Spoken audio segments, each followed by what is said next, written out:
susah, tidak ada dan sebagainya. Lihat dulu nih, lihat dulu. Ini kalau pindah, dilepas, pindahnya kemana?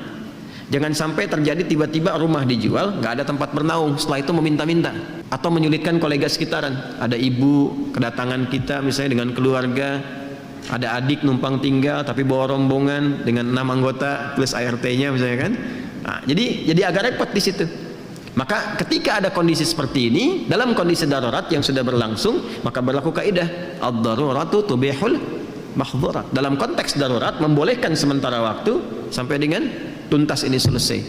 Tapi minta kemudian diakadkan supaya akadnya bisa diperbaiki. Flat.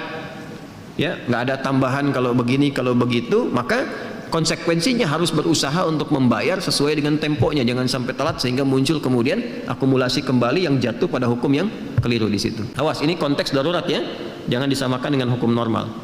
Pinjam uang 100 juta, bayarnya 120 riba. Apapun namanya, saya nggak sebut namanya. Yang penting asal bertambah berarti riba. Uang dengan uang, riba. Tapi kalau uang dengan barang, enggak. Harga mobil ini 200 juta, tapi karena sama Ustadz Somad ya 210 aja lah. Saya nggak ada uang cash. Kalau saya cicil setahun bisa nggak? Bisa Pak Ustadz. Jadi berapa?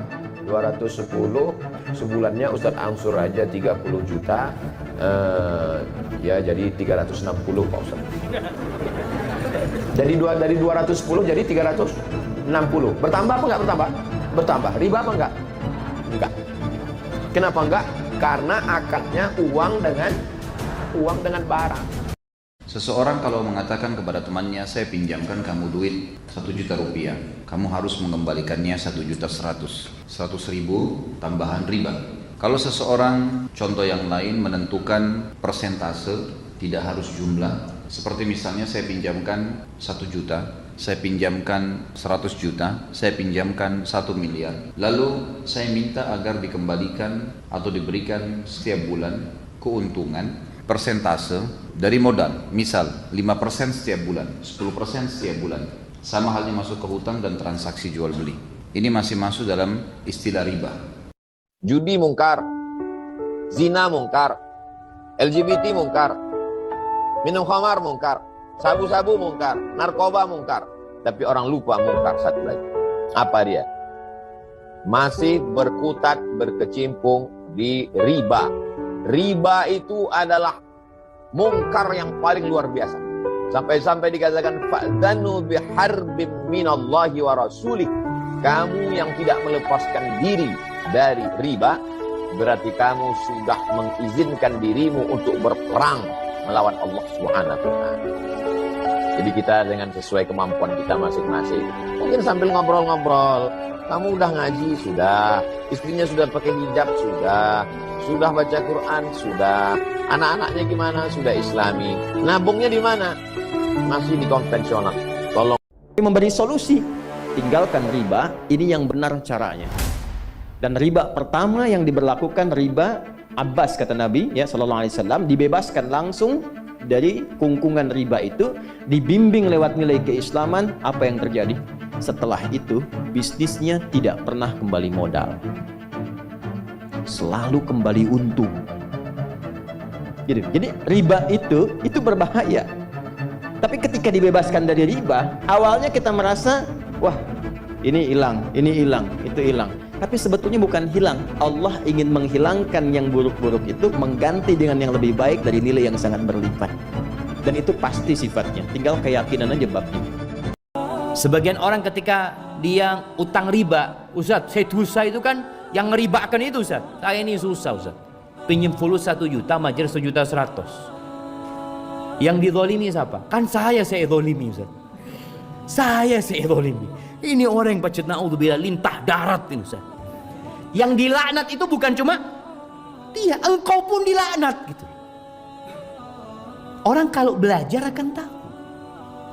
Bagaimana kata Nabi SAW, la'anallahu akilar riba wa mukilahu wa katibahu wa syahidai. Allah melaknat orang yang makan riba dan yang memberi makan riba. apakah koperasi itu riba?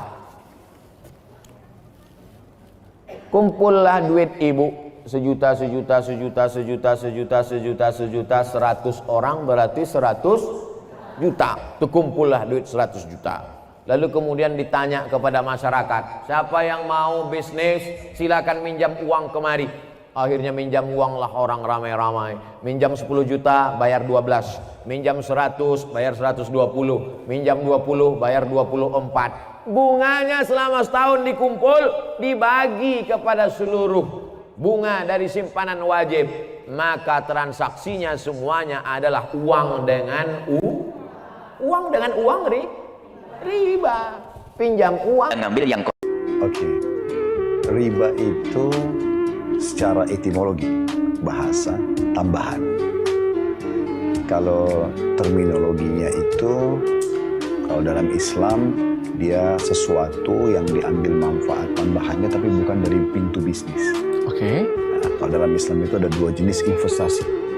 Ada investasi yang boleh seseorang itu mengambil keuntungan. Nah, kalau dalam istilah-istilah sekarang di perbankan syariah pun itu diterapkan seperti mudharabah. Nah, mudharabah itu seperti bagi hasil, dok ya. Kayak misalnya saya mau buka satu bisnis nih, saya ajak, ayo dok mau gabung nggak? Terus sama-sama nih kita sepakat modal masing-masing 50%. Bagi hasil berapa? Itu bukan riba. Bukan. Itu bukan riba. Itu namanya bisnis ya. Ya, Oke. 50-50% misalnya karena modal memang 50-50%. Oke. Untung bagi 50-50%, rugi juga sama-sama nanggung 50-50%. Itu namanya. Hai orang tua yang masih terjebak pada riba, ingat 5 bahaya riba, wahai orang tua, wahai kawan, wahai sahabat, wahai teman, wahai tetangga. Yang pertama, alladzina ya'kuluna riba, orang yang makan riba, la yaqumuna illa kama yaqumul ladzi yatakhabbathu syaitanu minal mas, bangkit dari kubur seperti orang kerasukan setan kesambet. Yang kedua, riba kau makan, berubah menjadi darah menjadi daging. Ayyuma lahmin nabata min haramin, setiap daging yang tumbuh dari yang haram fannaru aula bih, tempatnya api neraka jahanam. Yang ketiga, riba kau makan, lidahmu makan riba, lalu kau berdoa, Allahumma hadina fi man hadait. Doamu tak dikabulkan. Kenapa doamu tak dikabulkan? Mat'amuhu haram, makanannya haram. Mashrabuhu haram, minumannya haram. 5. Uang riba kau bawa ke Makkah, uang riba kau bawa ke makam Rasulullah, uang riba kau bawa ke pintu Ka'bah, kau menangis di pintu Ka'bah. Labbaik Allahumma labbaik, labbaik Allahumma labbaik. Apa kata malaikat? La labbaik wala sa'daik. Kau tidak dapat haji mabrur, zaduka haram, karena kau berangkat dengan uang haram. Bagaimana cara membersihkan harta yang dapat dari hasil riba, Pak Ustadz? Semua hasil riba itu tidak boleh dibuang